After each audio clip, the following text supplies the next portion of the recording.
What did the T-Rex sound like? You wouldn't be in the minority to believe that the T-Rex sounded something like this. Boy,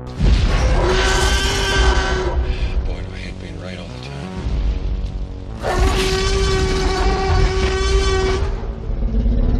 time. This sound is probably one of the most recognizable sound effects in all of film, terrifying cinema goers for many years.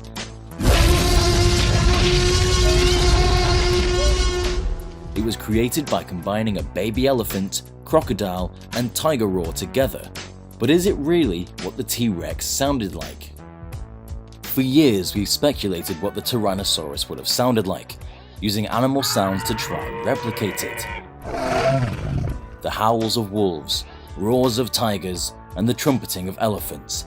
These sounds have resonated with us throughout history and informed us on whether something's big, small, or threatening.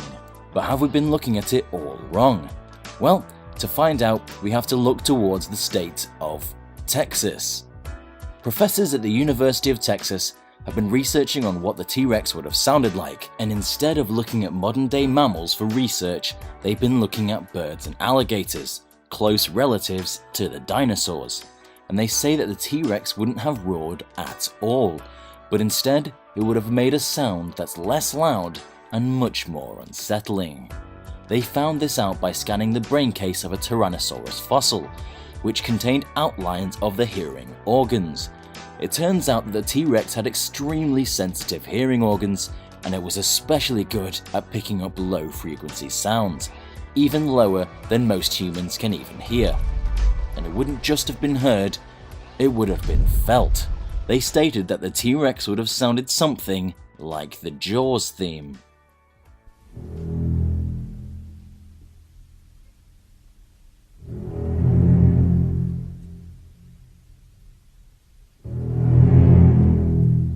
Using audio editing software, I've replicated what the T-Rex would have sounded like, and for the first time in 66 million years, you're about to hear the distinct sound of a Tyrannosaurus Rex, and it would have sounded something like this.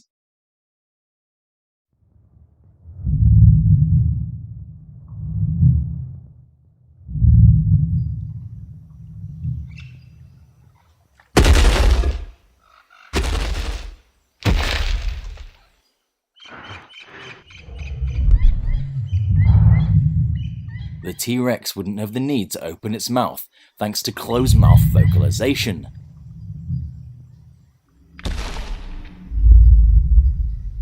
This is common amongst birds and reptiles, and the noise would have travelled through vibrations.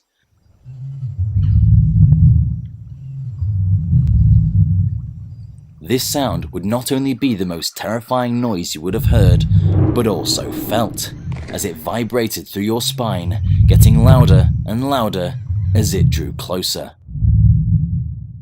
Chris Packham of the BBC had this to say: "There's a sort of primal fear that's associated with sounds like that. When you think about it, the T-Rex didn't need to roar, it needed to be able to communicate over the huge areas in which it hunted.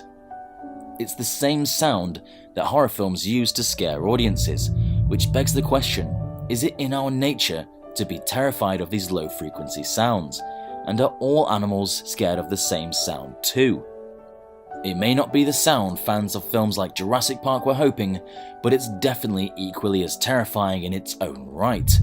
So, there you have it. The T-Rex roar heard for the first time in 66 million years, and you're some of the first to hear it. Of course, this is all based on research and theories, and we're all entitled to our own viewpoints. It's been 64 million years since the dinosaurs were wiped clean from the earth, so chances are we'll never hear the exact sound of a T-Rex. But from my perspective, this is probably the closest that we're gonna get. But what do I know? I'm just a dinosaur YouTuber. If you learned something new with this video, then be sure to give this video a like and subscribe to us at Dangerville to become a resident with us today. I've been your host Alistair, and we'll see you in the next one.